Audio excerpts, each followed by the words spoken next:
Bonsoir, bienvenue dans cette nouvelle édition du Dialogue avec. Nous sommes aujourd'hui vendredi 21 juin. Bonsoir à tous nos éditeurs et toutes les personnes en tout cas qui nous suivent sur différentes plateformes, en direct sur YouTube, Twitter, LinkedIn et Facebook.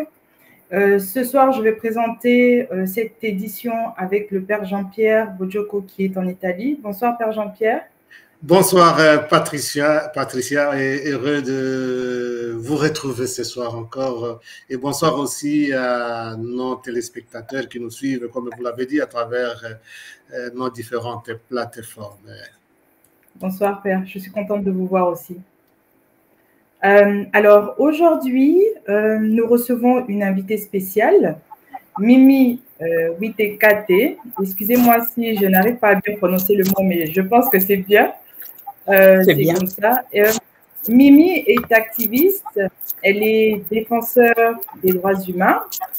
C'est une femme engagée pour la paix et la justice en République démocratique du Congo, dans plusieurs actions déjà depuis plusieurs années. Elle est aussi, mais surtout, l'initiatrice de la journée commémorative du génocide congolais, journée célébrée le 2 août.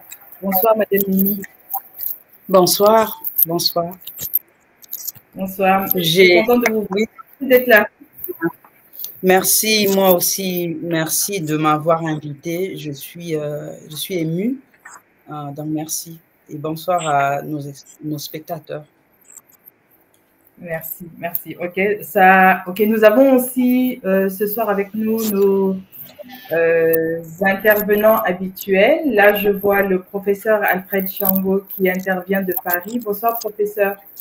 Bonsoir, Patricia. Bonsoir à Mimi. Et puis, bonsoir, Jean-Pierre et à nos téléspectateurs. Ravi de vous retrouver. Bonsoir, Alfred. Bonsoir, professeur. On voit que vous rentrez de vacances, là. Mais oui, il faisait chaud à Yaoundé, donc ça va. Super, je suis très contente. Alors, je vais donner donc la parole au Père Jean-Pierre qui va commencer l'introduction de ce dialogue avec Mimi. Et donc, il va présenter d'abord une première vidéo, une courte vidéo, juste pour nous mettre dans le rythme et dans le sujet de notre dialogue ce soir. Qu'est-ce que le Génocost? Le Génocost est une initiative de la plateforme d'action de la jeunesse congolaise, CAYP en anglais. Cette campagne vise à faire reconnaître le 2 août comme jour de commémoration du génocide congolais. Que signifie Génocost?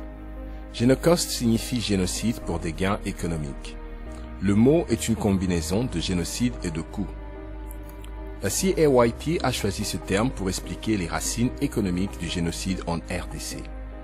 Le viol systématique des femmes et d'enfants congolais, le massacre continu de civils et d'autres atrocités commises contre les populations dans l'est du Congo pour l'exploitation des ressources naturelles constituent un crime de génocide. Quelle est l'histoire? Pendant le règne colonial du roi Léopold II, environ 13 millions de Congolais ont été tués à la suite de l'exploitation brutale du caoutchouc et d'autres ressources naturelles. Pourtant, seuls quelques Congolais connaissent cette partie de l'histoire. Il a été soigneusement remplacé par les contes d'un roi constructeur, une figure héroïque. Plus d'un siècle plus tard, l'histoire se répète. Des millions de Congolais sont à nouveau tués pour l'exploitation du coltan, de l'or et d'autres minéraux. Mais, malgré les informations disponibles sur Internet, on en sait très peu sur ce conflit. Pourquoi une journée commémorative? L'établissement d'un mémorial pendant un conflit n'est pas conventionnel, mais la situation actuelle du Congo appelle une solution non conventionnelle. Si rien n'est fait pour tirer les leçons de ces tragédies, très peu se souviendront des millions des morts au Congo, pas même la plupart des Congolais. Fixer une journée commémorative est une partie importante de notre campagne car elle assurerait que l'histoire du conflit actuel ne sera jamais oubliée. Pourquoi le 2 août? Le 2 août marque le début de la Deuxième Guerre du Congo, également appelée Guerre mondiale africaine. Ce fut le début du conflit le plus meurtrier depuis la Seconde Guerre mondiale. À travers cette initiative du 2 août, Le CAYP vise à donner à tous les Congolais les moyens de reconnaître le génocide, de commémorer les vies perdues et de travailler activement sur des solutions pour apporter une paix durable au Congo.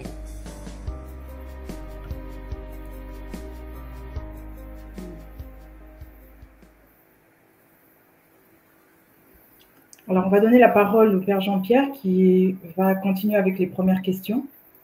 Alors, merci Patricia. La première question serait d'abord de savoir pourquoi on a jugé bon de lier les deux mots, génocide et coste, et en anglais. Et puis, je vois aussi que le groupe de jeunes qui sont à l'initiative de Génocoste, ils ont aussi, je ne sais pas s'il faut appeler ça association, organisation, qui est aussi en anglais. Pourquoi ça? Pourquoi vous avez jugé bon d'utiliser la langue anglaise alors que c'est le français qui est la langue officielle de la République démocratique du Congo? Ça, c'est d'abord ma première question, Madame Mimi. Merci. Madame Mimi, s'il vous plaît. Le Père Jean-Pierre, je pense qu'on a sauté une étape. J'aurais aimé d'abord qu'elle se présente. Ah oui, peut-être alors. Qu'elle nous parle un petit peu de son parcours brièvement, 1 minute ou 2, son parcours, ce qu'elle fait. Bon, on sait ce qu'elle fait et qui elle est. Juste 1 minute. Ok, alors c'est bon. Merci Patricia. Donc, comme vous le savez, je m'appelle Mimi Witenkate. Je suis congolaise, née à Kinshasa, mais grandie en Angleterre. Et d'ailleurs, ça c'est lié le pourquoi, question que Père Jean-Pierre a demandé. Donc, mon parcours est un peu lent. J'ai grandi ici depuis l'âge de 13 ans. Aujourd'hui, je suis dans mes quarantaines. Et je vais être cette grande dame qui milite pour le Congo. Mes parents et moi, nous sommes originaires du Sud Kivu. Donc, ma motivation a toujours été ma famille. Et par rapport le Grand Kivu et aussi ma famille, les atroces que je peux parler de même mes parents, le temps de colonial, ils ont grandi dans le temps de colonial. Et donc, ma motivation, ça a toujours été ma famille. Mes études primaires, un peu, je l'ai fait à Kinshasa, mais en grandissant, à l'âge de 13 ans, j'ai fait le secondaire ici en Angleterre. Même l'université, j'ai fait à SOAS, School of Oriental and African Studies, Développement et African Studies. Et même mon parcours, le travail, c'est ici. Mais toujours lié au Congo. Tout ce que je fais, que ce soit bénévole ou le travail qui me paye, c'est toujours lié au Congo, c'est la campagne, c'est les ONG et la promotion de la femme. Et valoriser cette femme africaine. Et ça. Avec, pourquoi le Génocoste? Le Génocoste, depuis, je crois, lorsque j'étais dans mes vingtaines. D'ailleurs, je veux d'abord me dire que je m'exprime mieux en anglais. Je m'excuse.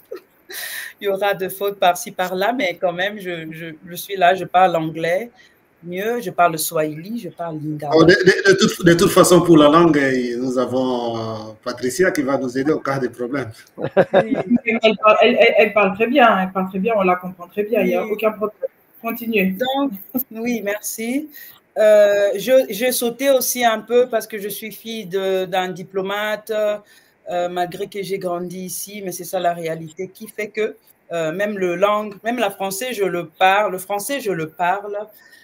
En étant ici, le Swahili, déjà le Swahili, ça a toujours été la langue primaire à la maison au lieu de Lingala, mais on a appris le Lingala.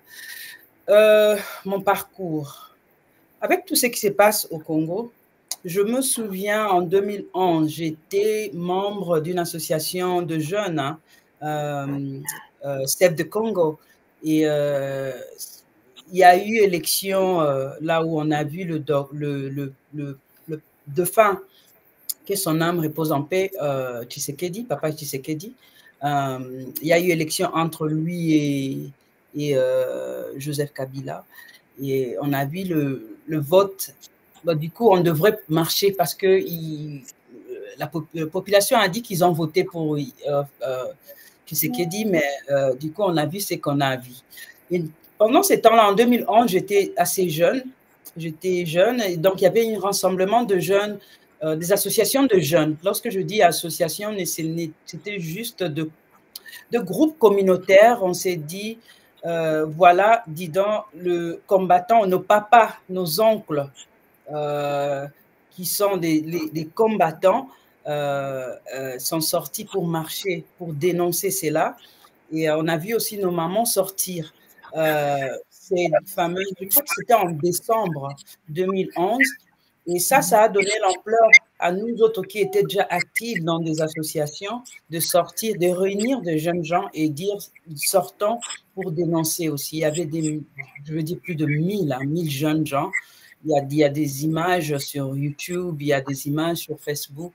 On est sorti pour dénoncer. Et après cet rassemblement, on s'est dit il faut commencer le réunion. Et c'est comme ça que le CAYP, le Congolese Action Youth Platform, est né. Donc, CAYP, ça veut dire plateforme de jeunes Congolais, ici en Angleterre. Et parmi nos projets, donc on a fait 2 ans, on faisait des réunions chaque semaine d'ailleurs. Chaque semaine, c'était des rassemblements de jeunes, bénévoles, par rapport à l'amour du Congo. Et c'est comme ça, 2 ans après, que le Genocos, on s'est décidé de faire des Genocos comme un projet. Donc, voilà. Alors Madame Mimi, on comprend un peu, puisque vous avez presque répondu aussi à ma première question, et aussi, voilà, Patricia est revenue pour nous aider à vous connaître davantage. Vous avez parlé un peu de votre expérience, née à Kinshasa, grandi en Grande-Bretagne. C'est d'ailleurs comme ça qu'on comprend aussi que les noms des Génocostes soient en anglais, et votre groupe aussi, c'est quand même formidable. Ça. Alors, si vous pouvez d'abord nous décrire aussi rapidement, puisqu'il y aura certainement beaucoup de questions, nous décrire un peu les activités que vous faites dans votre groupe, oui. Que ce soit votre groupe qui a fondé Génocostes, et puis les activités aussi des Génocostes. Donc, merci. Je veux dire de Génocostes, déjà, on devrait définir le pourquoi du crise au Congo.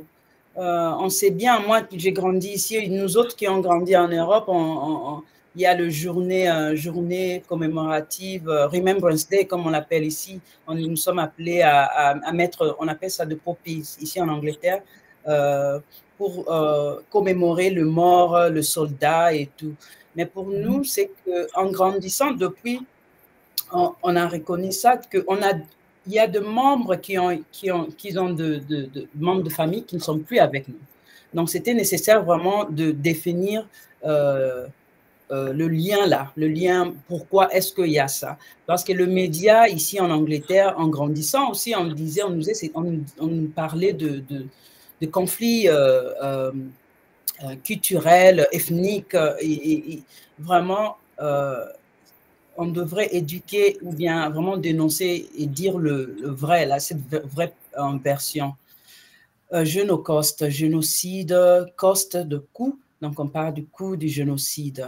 Alors je reviens un peu à ça aussi, puisque ça fait partie de la définition de Génocostes. Pourquoi vous avez vu seulement cette dimension de coût économique des génocides? Vous avez mis l'accent sur ça, puisque les costes, là, c'est le coût économique. Pourquoi avoir mis l'accent sur le coût seulement? Le coût, comme je le dis, souvent, le média international part souvent lorsqu'on montre les images de chez nous ou bien de l'Afrique, surtout le Congo, c'était, voilà, il y a plusieurs rebelles et aussi ce sont de conflits internes. Mais la vraie version est que moi, je suis du Sud Kivu, mes parents sont du Chabunda. On sait bien dans ce coin-là, on parle de 80% de minerais qui fait le boom déjà et le commerce de Coms. Donc, le minerai, lorsqu'on parle de colbal, on parle même en l'histoire, on parle le bombe qui a explosé en Chine. Donc, il fallait démontrer le Congolais, parce que nous-mêmes, nos Congolais, on ne connaissait pas nous qui ont grandi ici, on a même eu la peur de rentrer chez nous, ou même juste en savoir plus pourquoi Congo, ou même parler, être fier de son identité. Donc, il fallait éduquer le jeune Congolais à leur dire pour qu'ils sachent que ce n'est pas, nous les Congolais, ce qui se passe là-bas, ça n'a rien à voir avec le conflit, je ne sais pas, Mouchi, Bashi et Lega. Des conflits interethniques. Oui. Oui, alors, je ne sais pas si Patricia me donne encore la possibilité de poser une question. Patricia, je peux? Oui, bien sûr, allez-y. Voilà, ma question un peu essentielle. Comment avez-vous trouvé cette reconnaissance de votre groupe et des propositions des Génocost, et que ça a été quand même reconnu par le gouvernement de la République démocratique du Congo, puisque on a organisé une journée avec un peu plus d'ampleur pour reconnaître effectivement la date du 2 août, et même le gouvernement a pris part, et puis les Congolais. Comment est-ce que vous avez accueilli un peu cette reconnaissance? Oui, merci. Mais moi, je crois que c'est un pas, on l'a vraiment accueilli. Aujourd'hui, et le plus important, ça a été fait 10 ans après. Donc, l'année dernière, c'était notre 10 ans. C'était 10 ans depuis qu'on a commencé à commémorer. Vous savez, comme étant jeune, on se réunissait chaque 2 août, on allumait des bougies pendant 2 heures.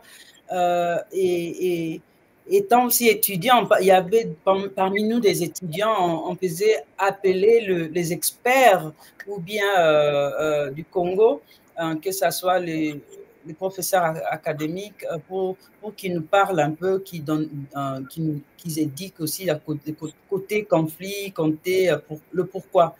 On a avec la commémoration à Kinshasa, j'étais là l'année passée.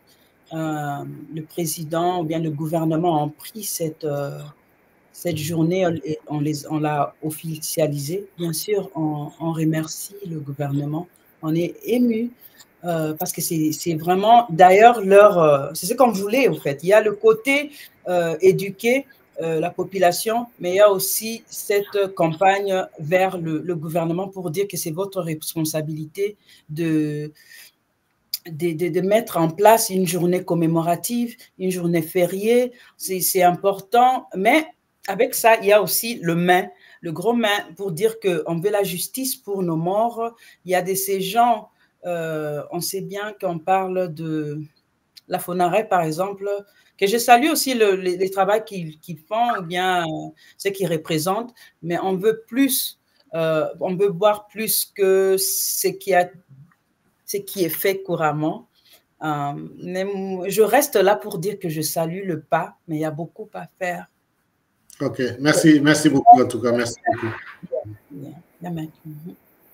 Ouais, merci. Donc oui, c'est extrêmement important de ce genre d'activité, Génocost, mais merci de nous rappeler que cette journée, elle a été officialisée par l'État. Je ne le savais pas.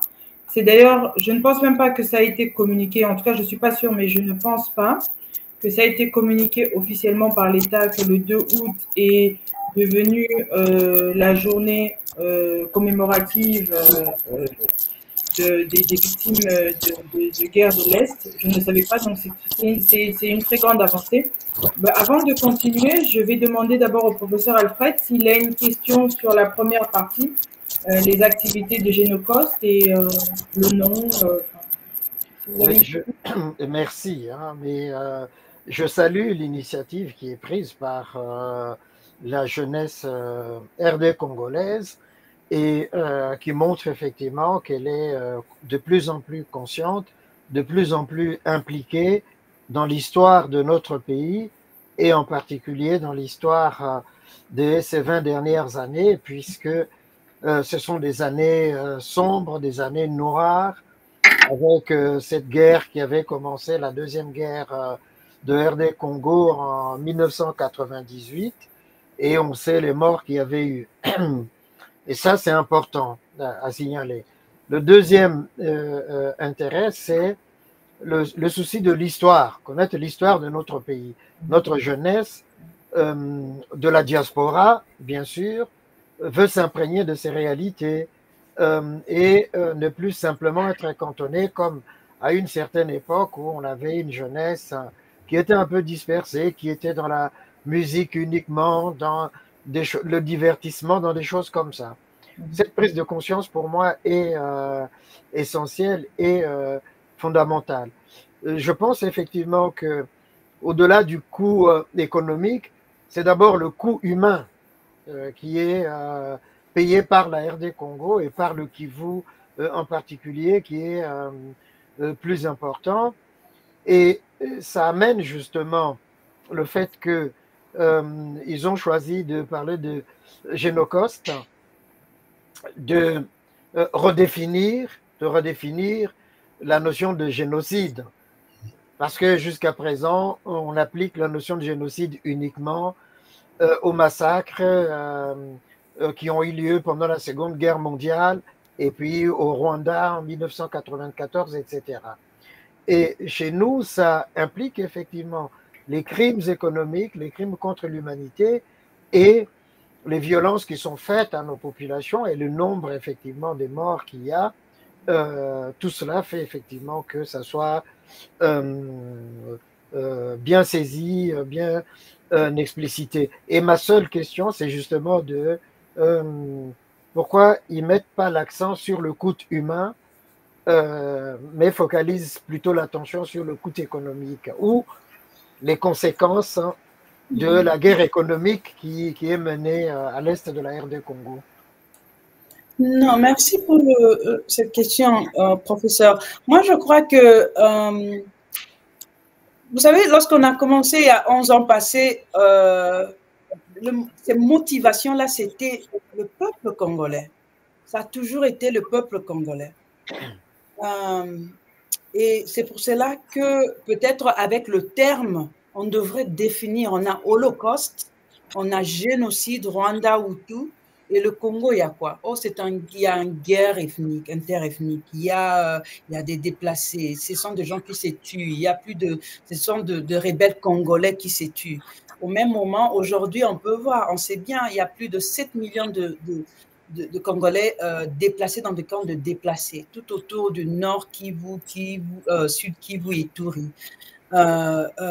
Et aujourd'hui, moi, je crois en donnant ces termes, ça ne nous a pas échappé de parler de ces Congolais. Moi, je parle aujourd'hui, je suis la sœur de Yvette Nyangue, la reine de Kassika. Elle et son mari ont été tués un certain 24 août 1998. C'est ça qui me motive. J'ai des membres de cousines, des membres de famille, de cousines qui aujourd'hui à Chabunda,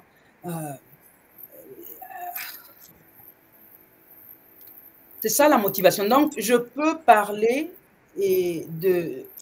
on parle et surtout qu'on aide. Aujourd'hui, je peux vous parler, il y a eu un cas d'urgence par rapport à une maman qui a été violée il y a 3 mois, mais elle vit dans le camp. Et ça, c'est normal, ça a été normalisé. Ça, les horreurs comme ça arrive. Les jeunes gens, on le kidnappe, on ne sait pas. Donc, moi, je suis, notre plateforme, la CAI, Congolese Action Youth, plateforme CEWAPI, on est vraiment actifs et on soutient, puis on parle, on dénonce par rapport à cette population. Il y a plein des organisations d'ailleurs qui démontrent avec l'aide, et merci aux réseaux sociaux, malgré qu'il y a censure, on essaye de plus en plus montrer côté ce qui se passe avec le Congolais, la population. Mais lorsque ça se passe, il est important, et surtout lorsqu'on demande cette justice pour le Congolais, on a besoin de continuer à clouer ça vers le Congolais dans tout le coin du monde, ou bien les amis du Congo, ou même le non, juste en général, le non-congolais, mais aussi le gouvernement. On appelle les Nations Unies de prendre ces termes, de savoir, de vraiment prendre ces termes. Donc, avec ça revient avec la question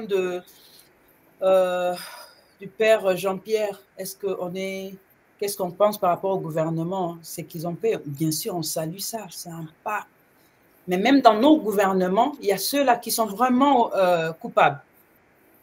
Donc, on veut cette justice. Et d'ailleurs, ça tombe bien parce que cette année, le thème de cette année, c'est justice et dignité. On ne parle de justice, on demande la justice pour le Congolais, le peuple congolais. Lorsqu'on parle de dignité, on veut que l'être, le Congolais, l'être humain, le Congolais, qu'on nous rend cette dignité. Là, on parle avec ceux-là qui appuient les rebelles, on parle à toutes ces compagnies qui sont liées qui ont... Ben, là, moi, j'ai grandi, j'ai appris que le Congo, c'est comme un Pixar. Hein. C'est tout le monde qui paie une partie de Congo. La population, c'est ma famille. C'est ça qui me dit. Merci, Madame Mimi. Alors, vous nous avez rappelé tout de suite là que le thème, en tout cas les thèmes du Génocost cette année sont justice et dignité. Je voulais savoir pourquoi le choix de ces thèmes justice et dignité cette année. Vous avez brièvement répondu à cette question. Il y a la partie justice et la partie dignité. Et aussi,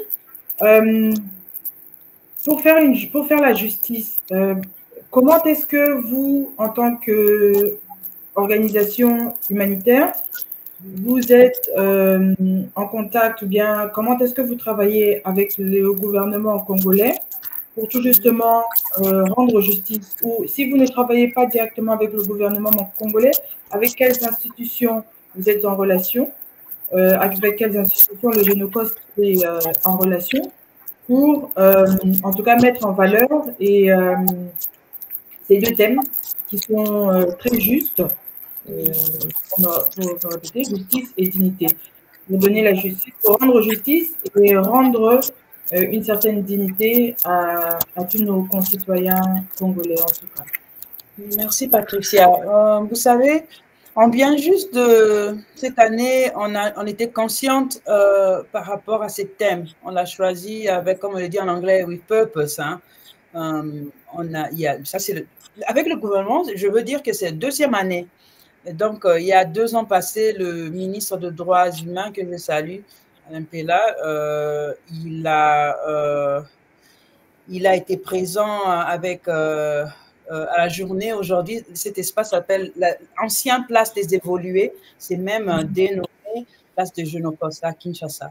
Donc, il était présent. L'année passée, on a vu le président et sa femme, la première dame, venir mettre une jambe là à la place de Génocost à Kinshasa. Et aussi, il y avait d'autres événements, je crois, qu'ils ont fait en privé. Est-ce qu'on travaille avec le gouvernement? Pour le moment, on vient de finir un mémo qui sera rendu chez le président. Et pour le mémo, on a travaillé avec, lorsque je parle de je parle de mon équipe parce que moi, je suis là juste pour sensibiliser. Oui. Prof, vous avez quelque chose à dire, prof? Non, on comprend très bien, mais justement, cette articulation avec, ou les tentatives d'articulation avec le gouvernement au Congo. Et moi, je pense effectivement que le gouvernement doit faire plus, doit faire beaucoup. Vous êtes à l'impulsion, c'est très bien, mais c'est vraiment du ressort du gouvernement. Voilà, je suis comme Patricia, je viens de découvrir effectivement que Génocost est organisé les 2 août à Kinshasa. Mais est-ce qu'à l'intérieur du pays, c'est organisé aussi? C'est ça un peu ma préoccupation. Non, bien sûr, bien sûr. Vous savez, c'est un travail, c'est une campagne de 11 ans. On a fait ça 11 ans. Ça a commencé, on n'était pas beaucoup, hein, juste le jeune d'ici. Mais aujourd'hui, l'année passée, on a eu plus de 21 villes dans tout le coin d'ailleurs à l'intérieur du pays, mais aussi au Brésil, Sao Paulo, on a vu Nairobi, de plusieurs années, les amis, les compatriotes le font en Afrique du Sud. Je parle Paris, Canada, on essaie de nommer au Congo, bien sûr, Kisangani, Lubumbashi, Fizi, Goma, Bukavu. On a le docteur Mukwege, que je salue, ça c'est that's my hero, you know, that's someone special. Ça c'est quelqu'un de spécial pour moi. Bien sûr, à l'intérieur du pays et avec l'appui de nos compatriotes, les activistes, la société civile à Kinshasa, vraiment, il y a action. Je crois peut-être, et de temps en temps, il y a nos médias qui écrivent des articles, mais peut-être que ce n'est pas bien relayé, mais c'est un devoir à nous de mieux faire pour venir vers vous. Avec le Genocos, on a aussi fait ça, c'était organique, organiquement, donc organique, c'est un terme en anglais, je veux dire, 11 ans. Il y a beaucoup à faire, mais le gouvernement sait déjà, avec l'appui du gouvernement, on sait bien que ça va, le côté provincial, le gouvernement provincial l'année passée, ils l'ont fait dans tout le coin. C'est juste, on veut cette dignité pour le Congolais, nos morts, et oui. Patricia. Merci. Donc, vous venez de nous rappeler là, justement d'ailleurs que ce n'est plus vraiment juste votre responsabilité à vous. D'ailleurs, ça n'a jamais été vraiment juste votre responsabilité parce que moi, je pense que c'est notre responsabilité à tous en tant que Congolais et Congolaises de parler de ce qui se passe dans notre pays. Vous l'avez fait très bien à travers une organisation institutionnelle ou caritative. Je ne sais pas exactement quel est votre... Aujourd'hui, si vous permettez, je veux dire que la CAIP a débuté ici, mais aujourd'hui, on a une équipe. En Angleterre, on sait s'organiser, on n'a pas besoin nécessairement d'être enregistré, par exemple. Mais en France, sûrement, on a une équipe, toute une équipe CAIP France. En RDC, il y a CAIP RDC. Et aussi, on a des membres au sein de nos... il y a CAIP Global, donc il y a des membres qui sont en Amérique, il y a des membres en Suède, Scandinavie. Donc, le groupe, à fur et à mesure qu'on avance, il y a le groupe grandit, on essaie d'être autonome, mais ce qui nous lie vraiment, c'est ces journées commémoratives. Je t'assure, Patricia, je suis dans plein de groupes. WhatsApp, tu sais bien. mais moi, j'aime ça. Je suis quand même le pont et je salue mon team global. Je salue vraiment parce que sans eux. Merci, Mimi. Comment est-ce que vous fonctionnez? Comment est-ce que l'association fonctionne? D'où vous viennent, pour être plus direct, d'où vous viennent vos subventions?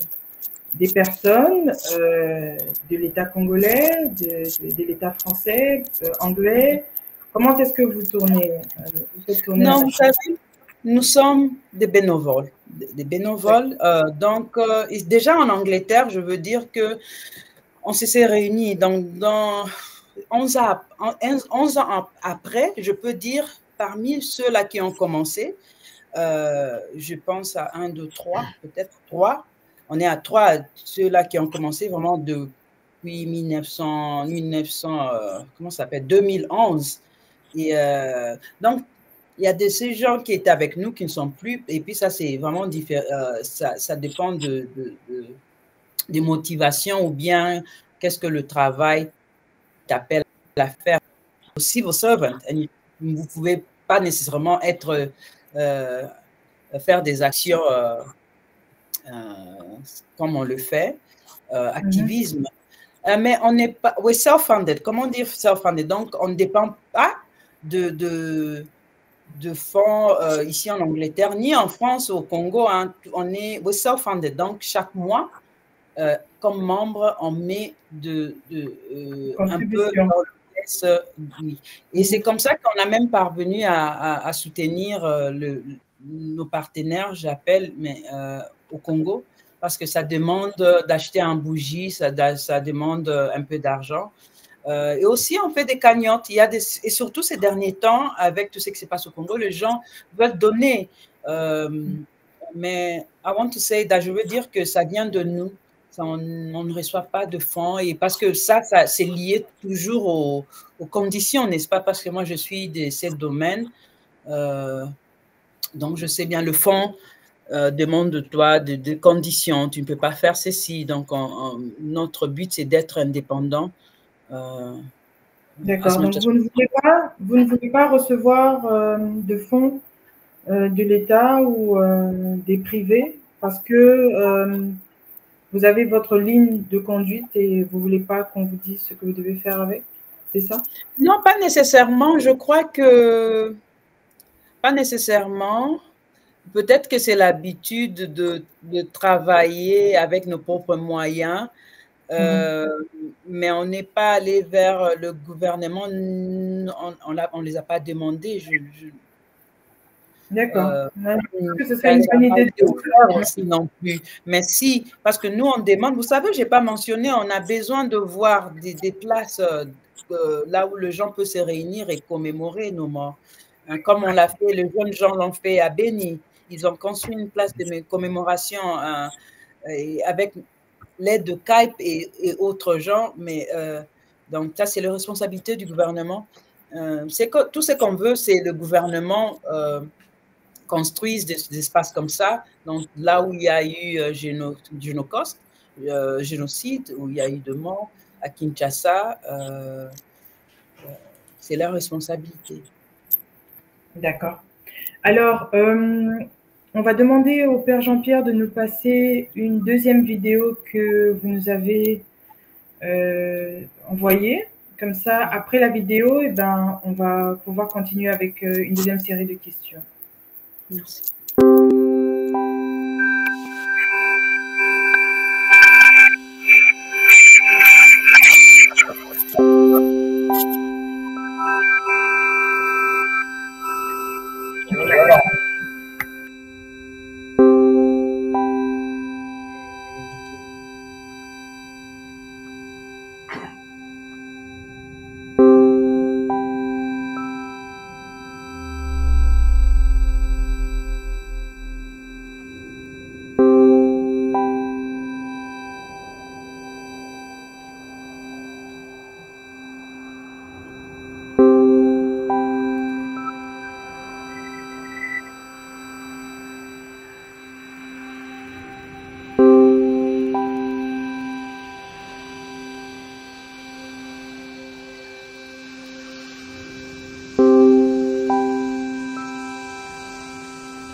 Excellent rappel.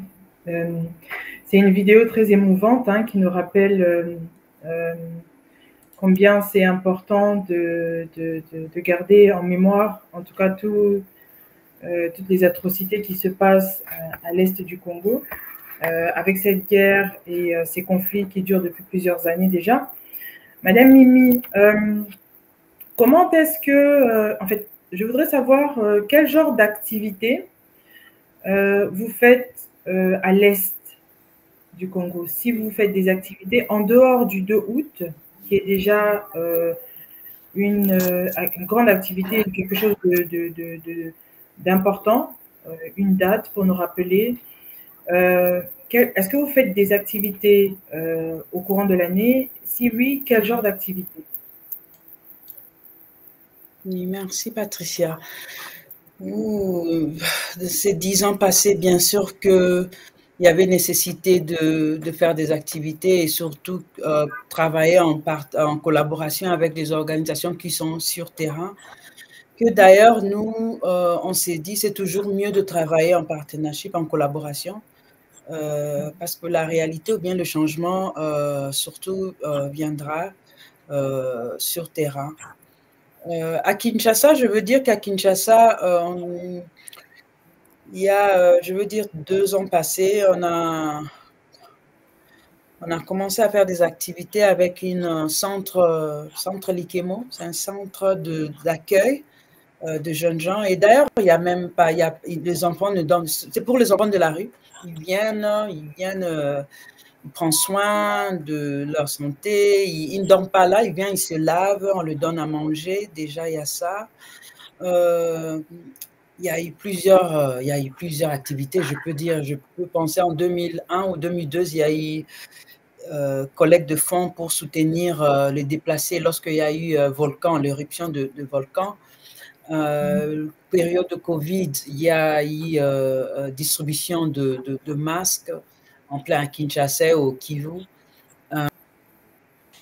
On n'achetait pas, mais on a eu à avoir une maman coudre et le distribuer. Mais tout cet argent est venu de notre poche. Comme je le dis, à chaque mois, étant membre, on donne. Aujourd'hui, il y a vraiment pas mal d'activités. Et d'ailleurs, pour le moment, il y a toujours besoin d'aide. Il y a une cagnotte qui est ouverte. Il y a une activité que j'aime, Patricia. Tu sais, mon équipe Skype, je propose, Mimi, j'ai besoin de faire, j'ai cette idée, est-ce que vous pouvez me soutenir? Et le groupe me soutient. Donc, il y a 3 semaines, on a lancé une cagnotte pour aider le maman parce que dans le camp de déplacés au Nord Kivu, il manque même à manger. Hein. Il manque même à manger pour le soin.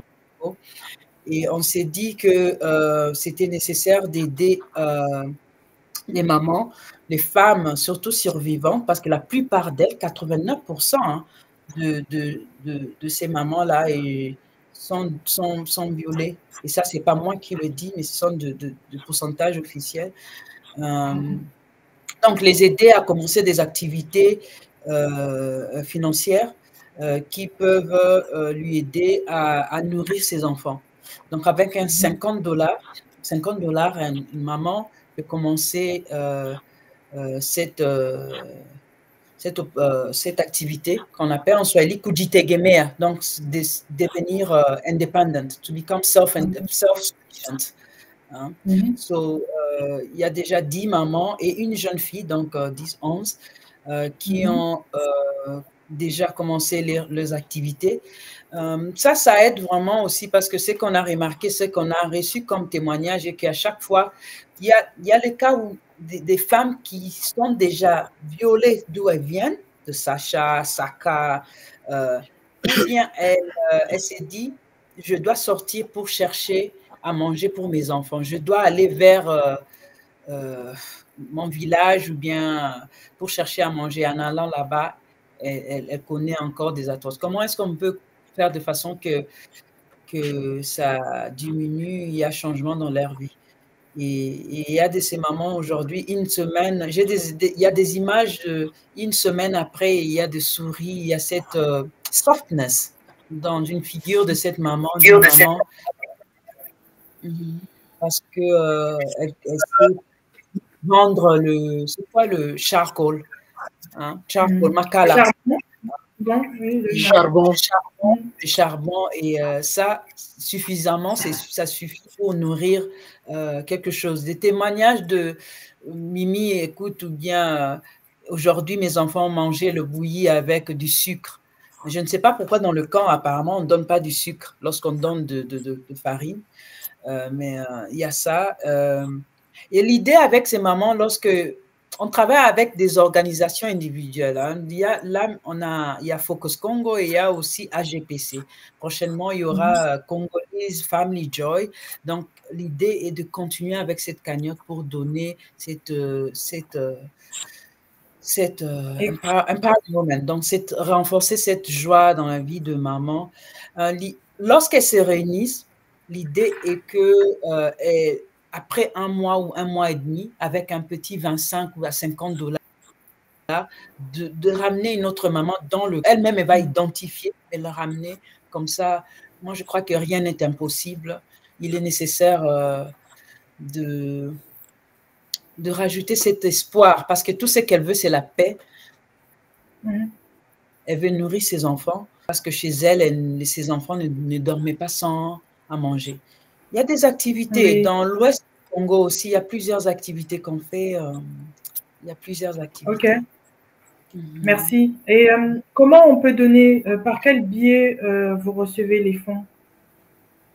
Les fonds, je sais, pour le Genocos, vous savez, il y a sur notre page déjà www.genocos.org, il y a le PayPal, mais via Instagram, il y a un Linktree sur Congolese Action Youth Platform ou bien même Genocos, parce que Genocos, les gens souvent se disent Genocos, c'est une équipe, bon, c'est une équipe, mais c'est une campagne de Skype.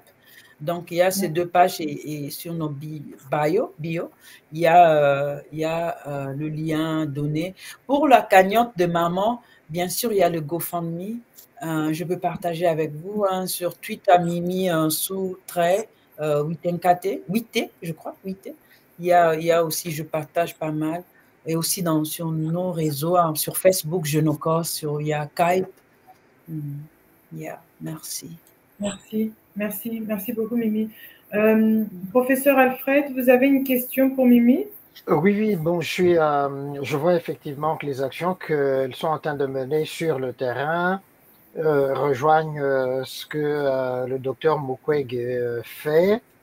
Mais elle a dit une chose très importante. Il y a des mamans qui vont au champ pour chercher de la nourriture, qui se font enlever et violer. Et ça pose la question de la sécurité de ces mamans, la responsabilité de l'État, des autorités. Ensuite, donc, pour ce qui est de ramener le sourire, c'est très bien de faire les appels de fonds comme elles le font, mais je me demande pourquoi elles se privent, enfin, l'organisation Genocost se prive des fonds qui sont mis à la disposition. Moi, je vois ici à l'Union européenne, il y a des millions d'euros pour les associations qui participent justement à ces actions humanitaires. Pourquoi se priver de ce fonds-là?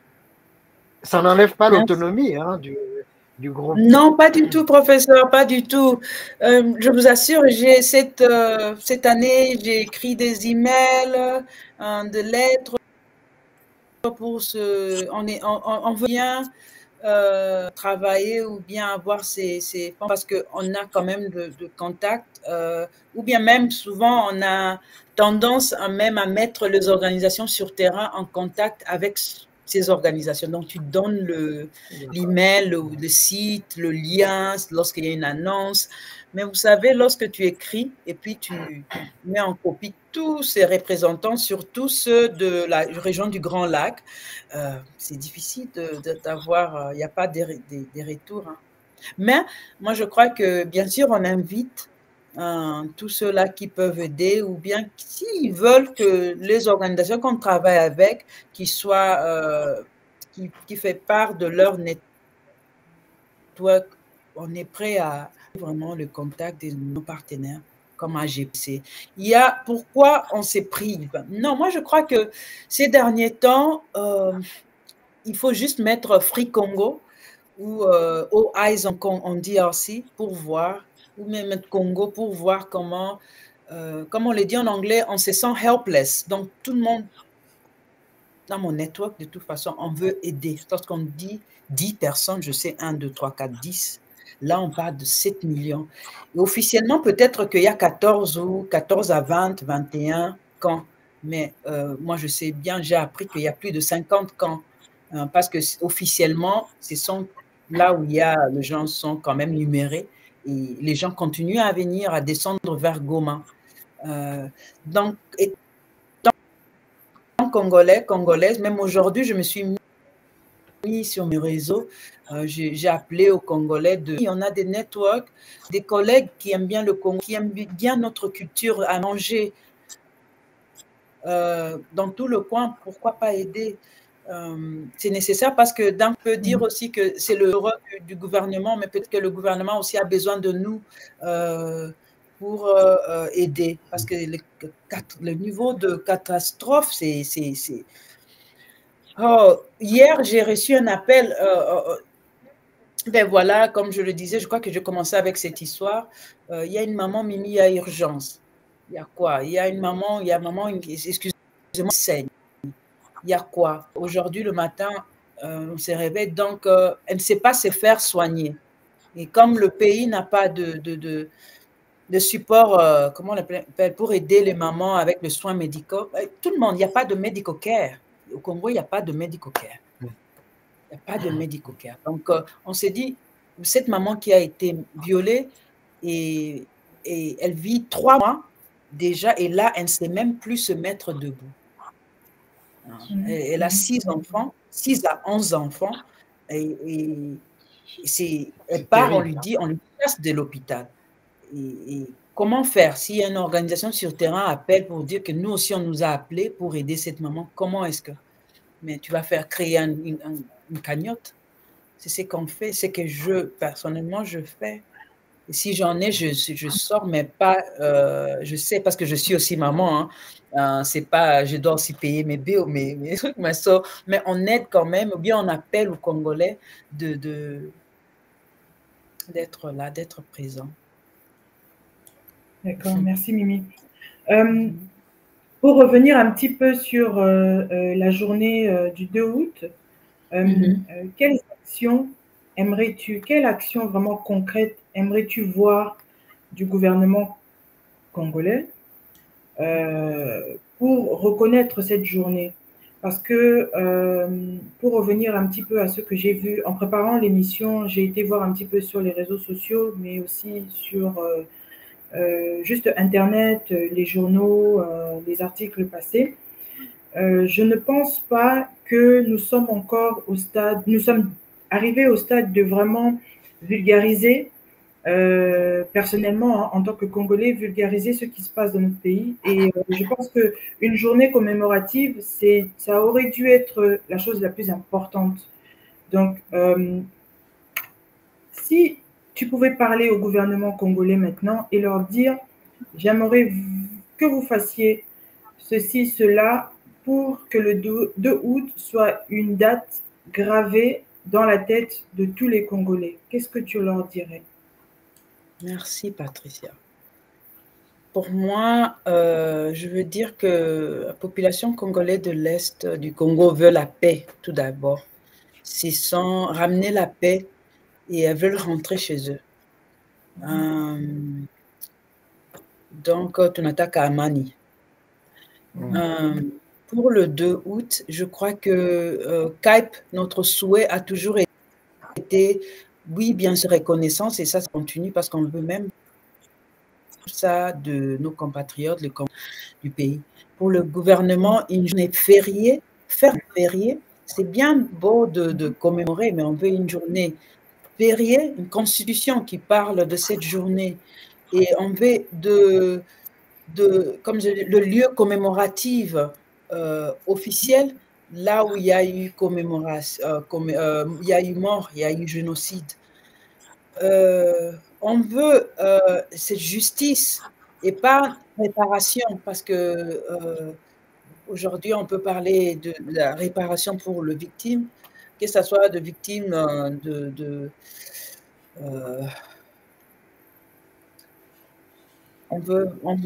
comment est-ce qu'on répare là où il n'y a pas justice?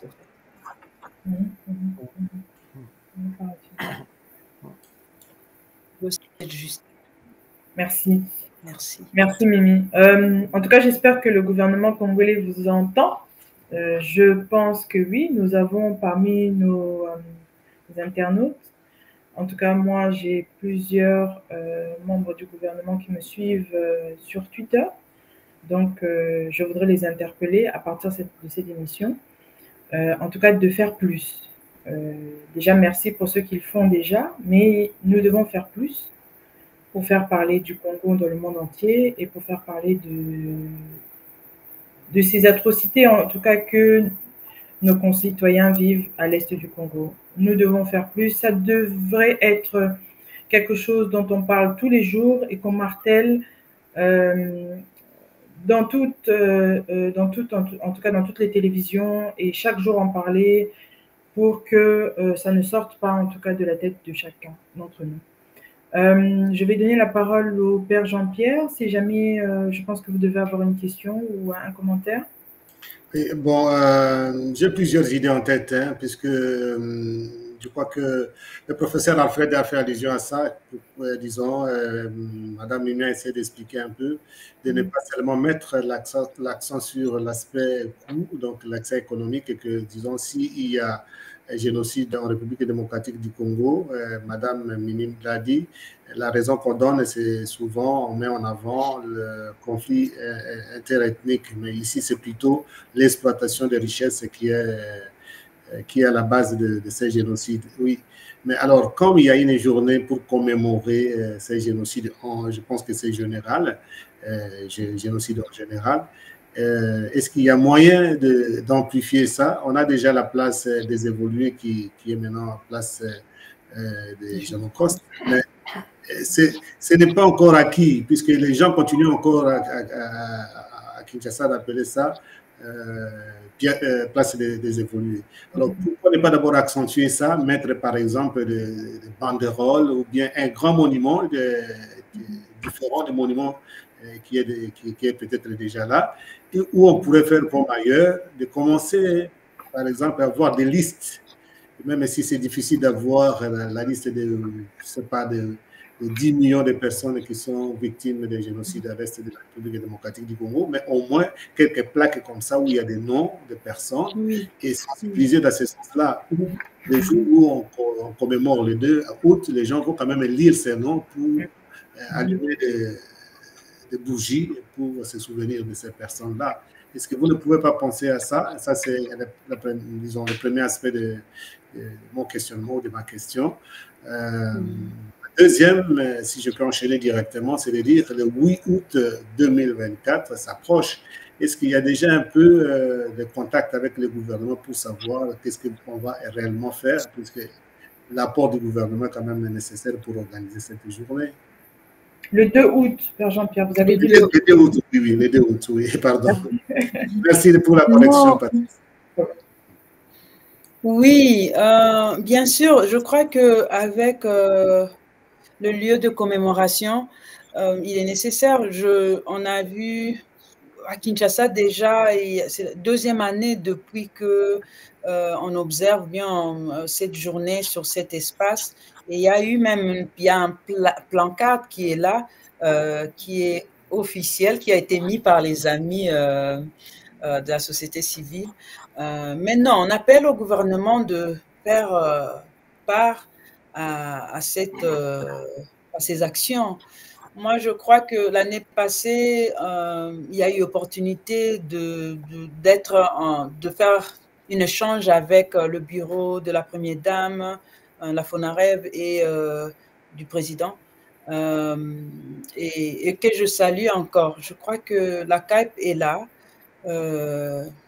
On espère que la FONAREV ou bien le gouvernement tiendra compte qu'il y a de jeunes gens congolais qui, il y a 11 ans passés, s'est mis sur la route et 2 ans après, ils se sont décidés de commémorer cette journée. CAIP, CIEWAPI, Congolese Action Youth Platform, donc plateforme de jeunes Congolais, on est là. On est vraiment, je ne sais pas, moi je crois le gouvernement savent que CAIP est là. Être humble et aller vers eux, je ne peux pas trop critiquer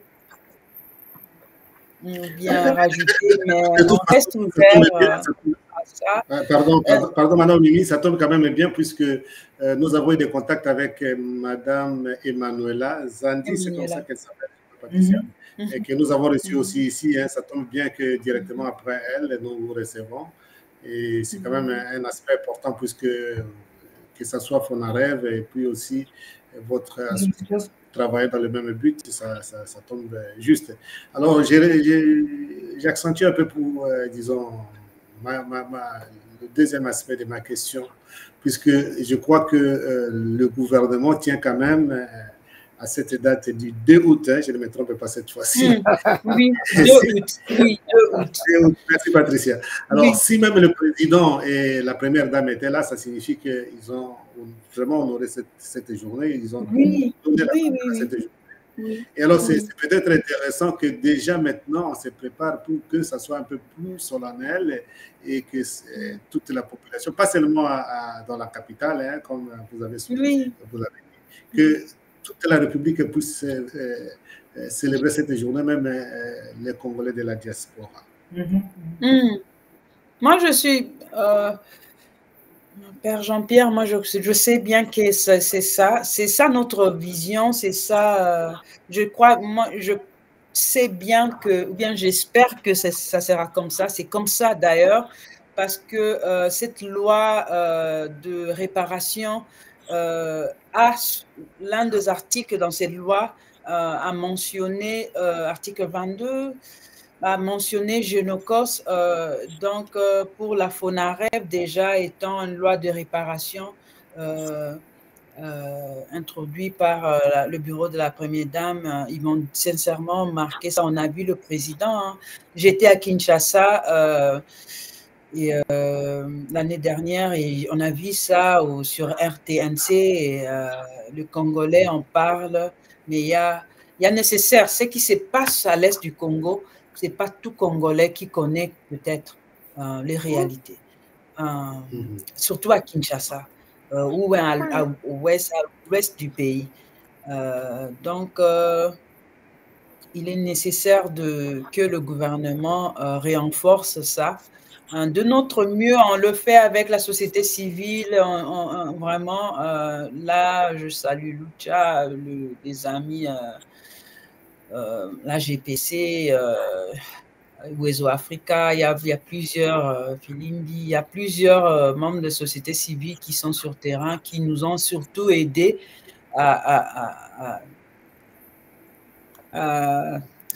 comment ça, l'anglais est dans ma tête maintenant, là. là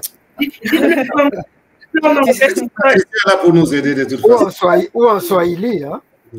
En Swahili, ndio, mina sema Swahili, vraiment, minaita le président ou bien gouvernement afanye kazi yake. Déjà, tout d'abord, inaanja na amani. Bamama, bababa, batoto, banapenda amani. Au moins, moi, je sais qu'amani, c'est la paix, là, je ne me perds. Voilà, oui. Exactement. Elle en appelle au président et aux autorités, justement, à tout faire pour que la paix revienne. Déjà, ça, c'est le plus important, c'est la plus grosse attente. Merci beaucoup. Par rapport à Génocos, merci Patricia. J'espère que j'ai bien répondu à...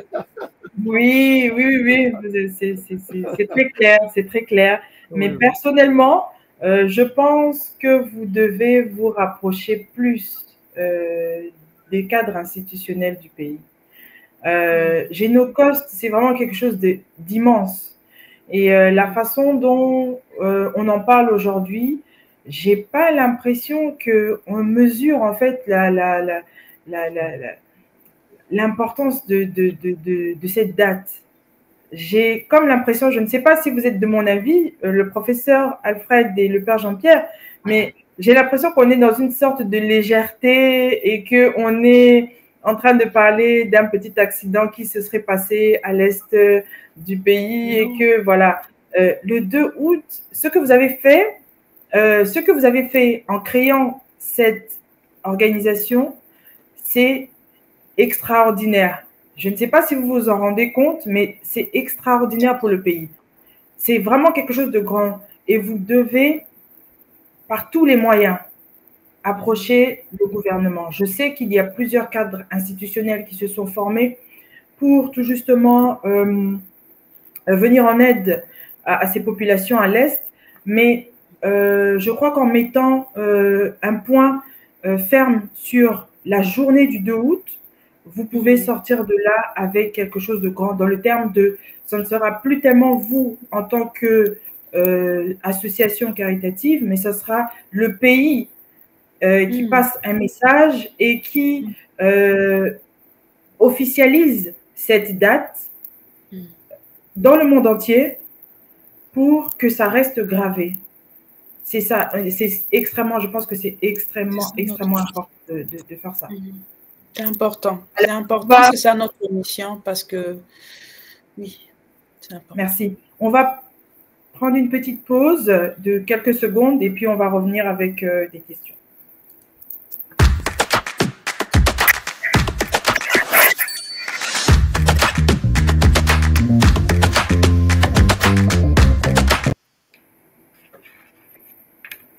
Merci. Madame Mimi, juste pour détendre un petit peu l'atmosphère, c'est vrai qu'on est dans un sujet très lourd. Lourd, non, c'est lourd, vous savez, non, mais merci. On va essayer de redescendre un petit peu. Si j'ai une question que je pose souvent à mes invités, que j'aime bien poser comme ça, est-ce que si vous étiez une citation ou un conseil que vous donnerez à la jeunesse congolaise ou aux Congolais en général, quelle citation serait-elle ou quel conseil pourriez-vous donner aux personnes qui nous écoutent maintenant? Moi, et d'ailleurs, vous savez, j'ai commencé mon... Merci pour ça, Patricia. J'ai souvent tendance à... Mon engagement, c'est plus avec le jeune gens. Parce que c'était l'avenir du demain. Et j'ai commencé, c'est que le travail que je fais aujourd'hui, je l'ai commencé à bas âge. Hein. Et d'ailleurs, même au sein de ma famille, on m'a toujours appelé maman de la famille. Donc, c'est une force. Donc, être fier de soi-même, son identité est important. Savoir qui tu es, étant congolais, c'est important. Même lorsqu'on est à l'Occident, d'être tellement fier de cette culture, pas seulement la musique et la nourriture, mais savoir où vos ancêtres sont venus. Là, moi, je peux parler de Shabunda parce que j'ai eu même la grâce d'aller jusqu'au village lorsque j'étais petite 3 fois. Aujourd'hui, il y a des moments nostalgiques. Et de ne pas cesser, moi je crois, c'est notre travail, c'est notre besoin, devoir d'éduquer, de passer le bâton aux plus jeunes même ceux-là qui ont aujourd'hui 16 ans peut-être, ils ont besoin et ils grandissent surtout en dehors du pays, ils ont besoin de savoir qu'il y a un chez eux. On est à l'Occident, mais on a chez nous au Congo. Il ne faut pas avoir honte de ne pas parler de ce qui se passe au Congo parce que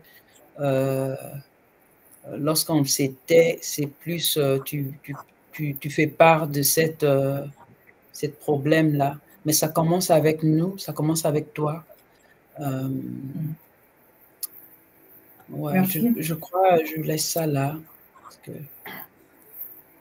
Merci beaucoup. Je vais donner la parole au professeur Alfred. Peut-être il a un dernier mot avant que nous puissions clôturer. Oui, alors, encore une fois, merci à Mimi. Shabunda me parle parce que j'ai 2 petites sœurs, petits frères qui sont nés à Shabunda. Donc, oui, ça me parle. Non, je pense effectivement que c'est une action que son organisation, elles sont en train de faire. Patricia, tu as très bien fait de rappeler que c'est une date, c'est un moment important dans l'histoire de notre pays. Quand je vois ce qu'on fait ici pour la date du 10 mai, date de commémoration de la fin de l'esclavage dans les îles. Quand je vois ce que dans la communauté juive, au plan international, tous les ans on rappelle la Shoah, l'Holocauste, et quand je vois la campagne que le Rwanda mène pour le génocide rwandais tous les ans, il faut que chez nous, qu'on s'approprie cette date-là et que ça soit réellement quelque chose de puissant, de fort. Ça, c'est un. Deux, je pense qu'il faut que le gouvernement érige à travers tout notre pays des monuments en mémoire des victimes de ces génocides et qui seront des lieux de mémoire, des lieux de recueillement, des lieux de commémoration. Si on ne fait pas ça, ça va se diluer, voilà, comme on a l'habitude chez nous. Une fois qu'on en a parlé le 2 août, c'est terminé, on est parti. Voilà ce que je voulais dire. Et puis moi, j'encourage à continuer dans ce sens-là. Merci, merci. Merci. Mais Patricia, je n'ai pas mentionné déjà de lundi, on commence cette campagne de 40 jours. Peut-être que je vais vous parler de ça. Oui, tout à fait. L'engagement avec le gouvernement aura lieu. Et déjà, depuis l'année dernière, je sais, on a nos contacts. Moi, je sais bien, Emmanuela, peut-être qu'on n'a pas encore échangé par téléphone ou bien avec l'équipe même. Mais il y a, à travers nos partenaires sur terrain, je sais qu'il y a un engagement. Et oui, pour dire qu'on sait bien, il y a 11 ans qu'on a commencé cette campagne. Donc, oui, non, on sait bien comment c'est. On sait le pourquoi c'est important. On sait comment c'est lourd. Vous savez, c'est ça qui me motive. Lorsque je parle comme ça, mon cœur est lourd. Et donc, je sais l'importance et on ne néglige pas. Mais peut-être on prend un peu le relais parce que c'était une journée pour le Congolais. Néanmoins, c'est le rôle du gouvernement, mais c'est pour le Congolais. Et lorsqu'on parle Congolais, on parle de tout Congolais parce qu'il y a quand même on ne sait pas dire tel ceci, tel cela ne peut pas se réunir ces jours-là, peut-être dans un coin du pays. Mais c'est qu'on veut, on veut que tout le Congolais séjourne, que ça soit de n'importe quel parti politique ou confession religieuse, soit ensemble pour commémorer nos morts. C'est ça qu'on veut bien. Thank you for the reminder. Merci. Merci. Père Jean-Pierre, vous avez un dernier commentaire? Bon, peut-être que moi, je vais mettre l'accent sur ce que venait de dire le professeur Alfred. Ici, je crois, le but de cette journée du 2 août, ce n'est pas de chercher en premier lieu à venir en aide aux victimes directement, mais c'est de commémorer. C'est un aspect important. Le professeur Alfred a cité beaucoup d'exemples dans plusieurs pays et dans plusieurs communautés des nations.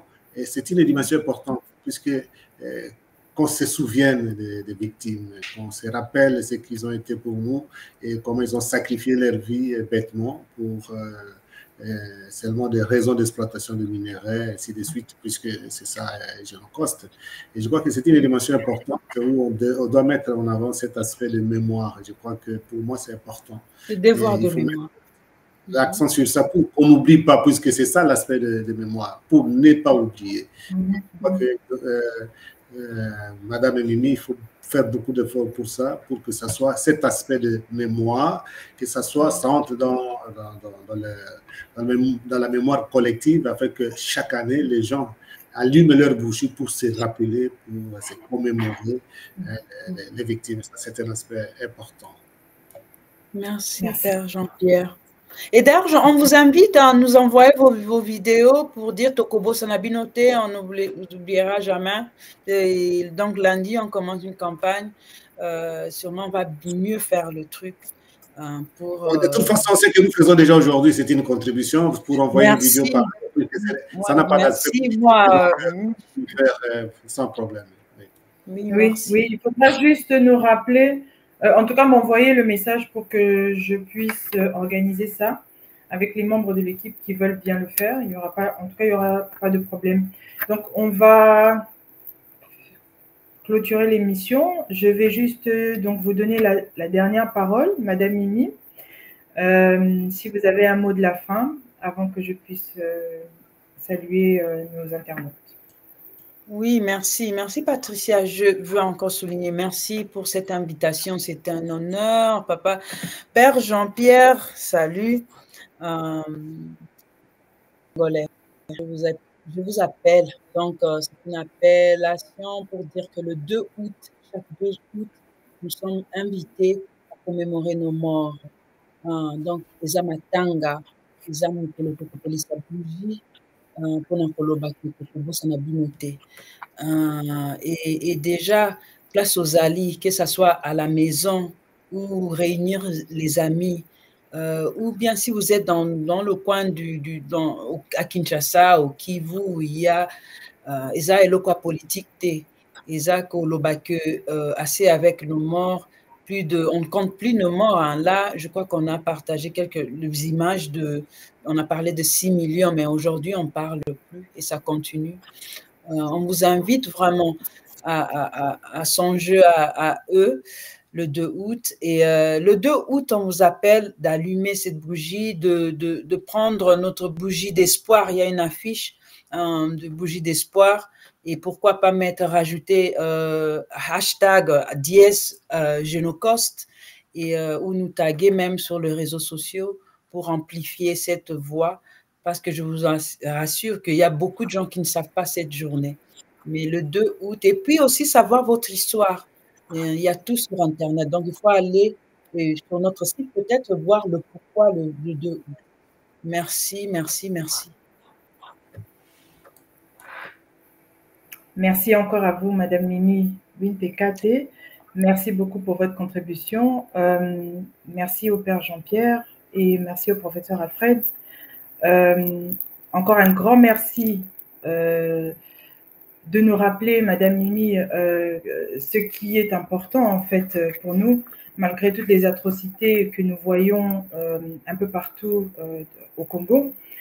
Vous nous avez rappelé encore aujourd'hui qu'il est nécessaire pour le gouvernement de prendre ses responsabilités, de faire plus et d'aller en tout cas au contact des associations comme la vôtre qui font de grandes choses pour l'État et en tout cas pour la conscience collective congolaise.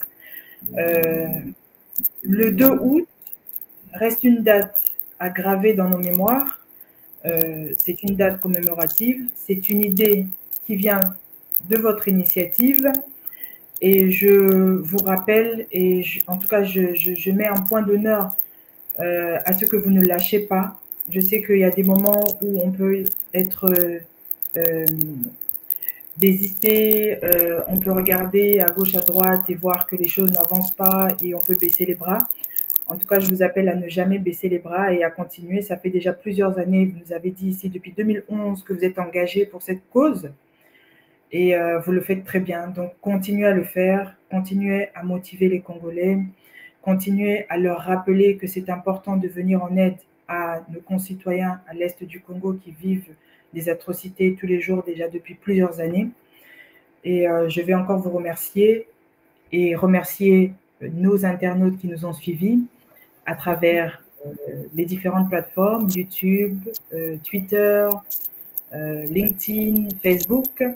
On pourra retrouver une rediffusion de cette émission avec Mimi Wintekate sur la journée commémorative Génocoste le 2 août. On pourra revoir l'émission donc demain à partir de 14h.